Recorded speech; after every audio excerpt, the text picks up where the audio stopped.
सहा संज्ञा श्लोक नंबर 6 संन्यासस्तु महाबाहो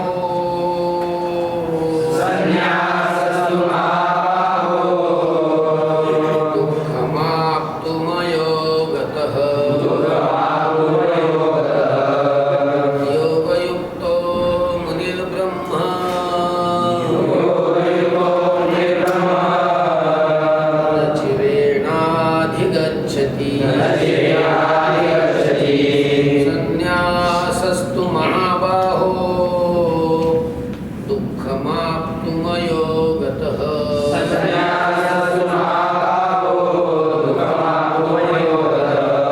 योगयुक्तो मुनिर्ब्रह्मा न चिरेणाधिगच्छति संन्यासस्तु महाबाहो दुःखमाप्तुमयो गतः योगयुक्तो मुनिर्ब्रह्मा न चिरेणाधिगच्छति बघा पदच्छेद संन्यासः तु महाबाहो दुःखम आप्तुम अयोगतः योगयुक्तः मुनिः ब्रह्म न चिरेण अधिगच्छति अलग पदच्छेद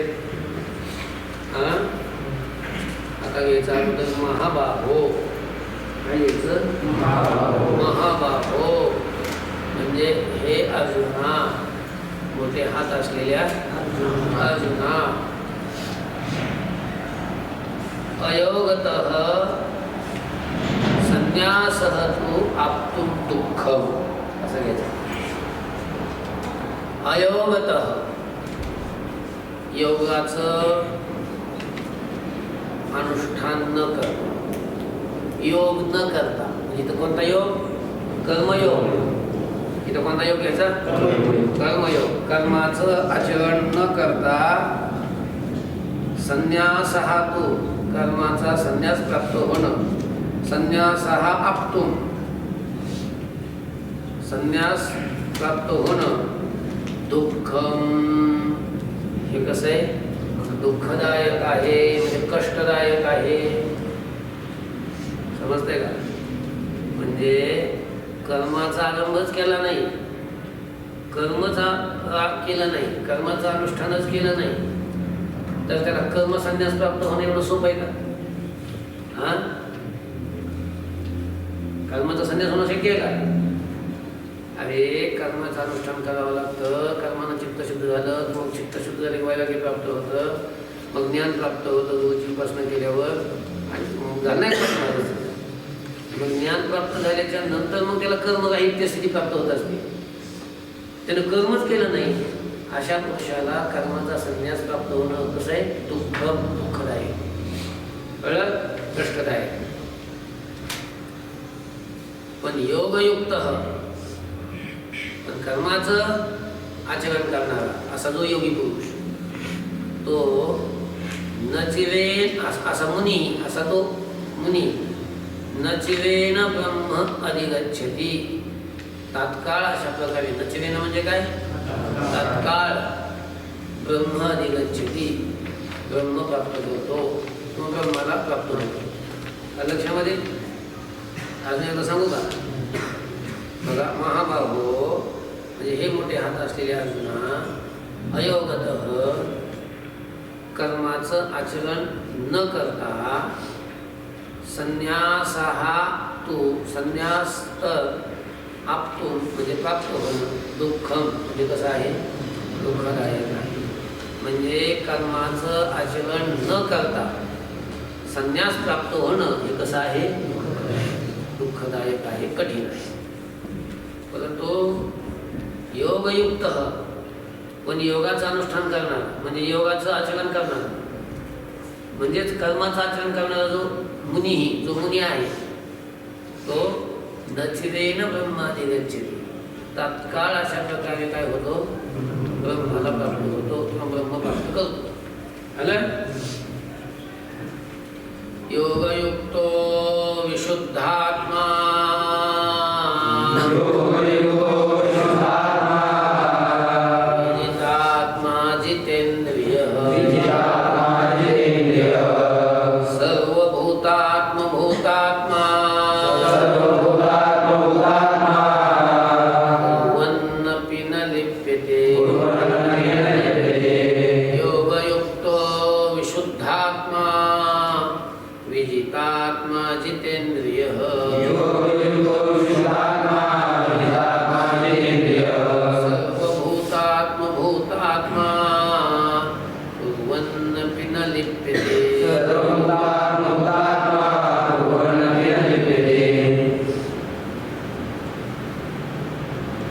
दोन झालं. योगयुक्त विशुद्धात्मा विजितात्मा जितेंद्रिय सर्वभूतात्मभूतात्मा कुर्वन् अपि न लिप्यते. आला का पदच्छेद? आता अर्थ बघा. योगयुक्त जो योगयुक्त आहे म्हणजे कर्माचं आचरण, कर्माचं अनुष्ठान हाच योग, आणि त्या योगाने जो युक्त त्याला म्हणतात योगयुक्त. कळलं का? म्हणजे कर्म करणारा थोडक्यात सरळ असा जो पुरुष आहे. मग कर्म केलं की त्या कर्माने त्याचं चित्त काय होतं? शुद्ध होतं. मग ज्याचं कर्माचं अनुष्ठान करून चित्त शुद्ध झालेलं आहे त्याला म्हणतात विशुद्ध आत्मा. ज्याचा आत्मा कसा आहे? शुद्ध आहे, विशेष रूपाने शुद्ध आहे. आत्मा म्हणजे अंतःकरण. आत्मा शब्द अर्थ काय? अंतःकरण. असा शुद्ध अंतःकरणाचा त्याला म्हणतात विशुद्ध आत्मा. विजितात्मा ज्यांनी आपला आत्मा जिंकलेला आहे. इथं आत्मा शब्दाचा अर्थ घ्यायचं शरीर आणि मन. शरीर आणि मन ज्यांनी काय केलेलं आहे? जिंकलेलं आहे त्याला म्हणतात विजितात्मा. आणि जितेंद्रिय ज्यांनी आपली इंद्रिय पण काही केलेली आहेत? जिंकलेले आहेत. असा सर्वभूतात्मा भूतात्मा, सर्वभूतांचा आत्मा हा ज्याचा आत्मा झालेला आहे. प्रतीनं त्याला अशी प्रतीत येते सगळ्या भूतांचा आत्मा हाच आपला काय आहे? आत्मा आहे. असा म्हणजे सर्वभूतांचा आत्मा हा ज्याचा आत्मा झालेला आहे असा तो पुरुष कुर्वनापि न लिप्यते. तो कर्म करत असला तरी सुद्धा त्या कर्माने तो काय होत नाही? लिप्त होत नाही. त्या कर्माने तो बांधला जात नाही. समजते का? अजून एकदा सांगायचं का? बघा. योगयुक्त योग म्हणजे कर्मानुष्ठान. कर्माचं अनुष्ठान करणारा म्हणजे योगाने युक्त असणारा असा जो मुनी, असा जो मुनी बोल गेलो खाली. योगयुक्त म्हणजे कर्मानुष्ठान करणारा, कर्मानुष्ठान उपयोगाने युक्त असणारा. विशुद्ध आत्मा त्या कर्मयोगाचं अनुष्ठान करून ज्याचा आत्मा म्हणजे चित्त काय झालेला आहे? शुद्ध झालेला आहे. असं तो लक्षामध्ये त्याला म्हणतात विशुद्ध आत्मा. विजित आत्मा ज्यांनी आपलं शरीर आणि मन काय केलेलं आहे? जिंकलेलं आहे असं म्हणतात विजित आत्मा. जितेंद्रिय ज्यांनी आपली इंद्रिय जिंकलेली आहे. सर्वभूतात्मा भूतात्मा, सर्वभूतांचा आत्मा हा ज्याचा काय आहे? आत्मा झालेला आहे. असा तो पुरुष कुर्वनापि न लिप्यते. कर्म करत असताना सुद्धा काय होत नाही? कर्माने लिप्त होत नाही, बद्ध होत नाही. नैव किंचित करोमीति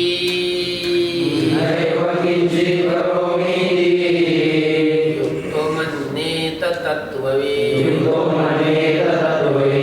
पश्यै शृण्वन् स्पृशै जिघ्रन् नश्नन् गच्छन् स्वपै श्वसन्. नैव किंचित् करोमीति युक्तो मन्येत तत्त्ववित् पश्यै शृण्वन् स्पृशै जिघ्रन् नश्नन् गच्छन् स्वपै श्वसन्.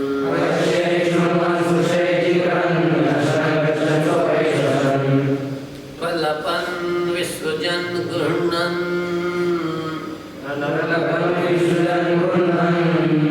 दोन श्लोकाचा अन्वय करतोय मुनी. प्रलपन् विसृजन् गृह्णन् नुन्मिषन् निमिषन्नपि इन्द्रियाणीन्द्रियार्थेषु वर्तन्त इति धारयन्. प्रलपन् विसृजन् गृह्णन् नुन्मिषन् निमिषन्नपि इन्द्रियाणीन्द्रियार्थेषु वर्तन्त इति धारयन्. आता पदच्छेद पण दोन्हीचा बघायचा.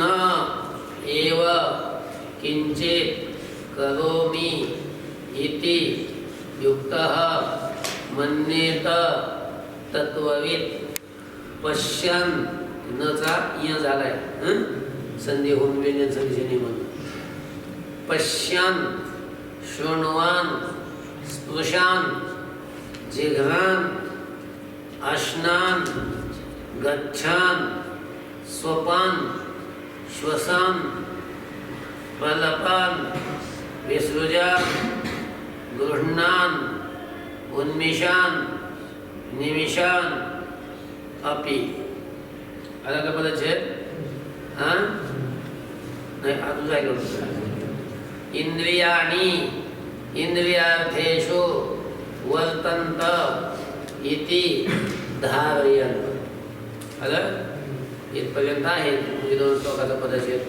आता बघा आता सुरुवातीला घ्यायचं तत्वविद युक्तः दिसलं का तत्वविद तत्वाला जाणणारा युक्तः म्हणजे योगी कसा योगी तत्व जाणणारा योगी तत्वविद युक्तः तत्वज्ञान असणारा योगी कळतंय का तत्व जाणणारा तत्वज्ञान असणारा योगी तो तिकडे बघा माझ्या लक्षात घ्या माझ्याकडे बघा विषय समजून घ्या नंतर पुस्तकात बघा जो ज्ञानी पुरुष असतो तत्व ज्यांनी जाणलेला असतं आत्मतत्व परमात्मतत्व तो ज्ञानी पुरुष सगळ्या क्रिया करतो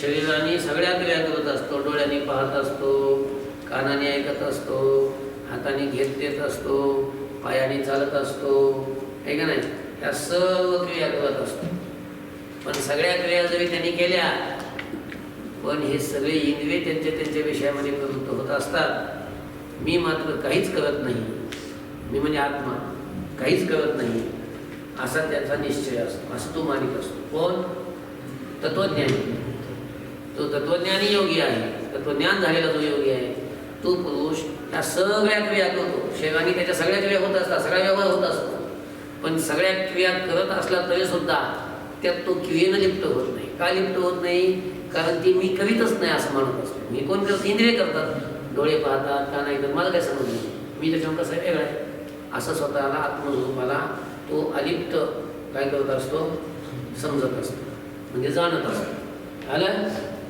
बघा तर तत्वविद युक्त तत्वविद म्हणजे तत्वज्ञान असणारा युक्त म्हणजे योगी पुरुष पश्यान पाहत असताना शृण्वान ऐकत असताना स्पृशान स्पर्श करत असताना जिघ्रान वास घेत असताना फुलाचा वगैरे भाजीचा वास येतो ना पुन्हा पुढे जिघ्रान आश्नान खात असताना गच्छान जात असताना स्वपान झोपत असताना श्वसान श्वास घेताना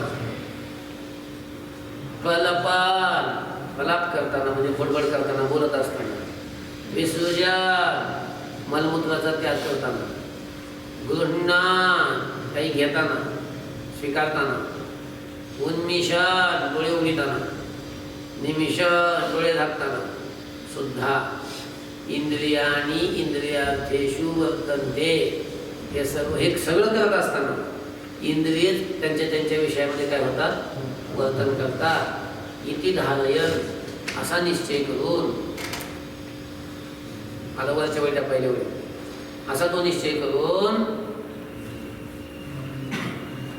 किंचित एव न करोमि इति मन्यते मी काहीच करत नाही असं तो मानत असतो कळलं अजून एक श्लोक सांगायचा बघा तत्वविद युक्तः तत्वज्ञानी योगी पश्यान पाहत असताना शृण्वान ऐकत असताना स्पृशान म्हणजे स्पर्श करत असताना जिघ्रान म्हणजे वास घेत असताना आश्वन म्हणजे खात असताना गच्छन म्हणजे जात असताना स्वपन म्हणजे झोपत असताना श्वसन म्हणजे श्वास घेत असताना प्रलपन बडबड करत असताना विसर्जन मलमूत्राचा त्याग करत असताना गृह्णन काही एखाद्या गोष्टीचा स्वीकार करत असताना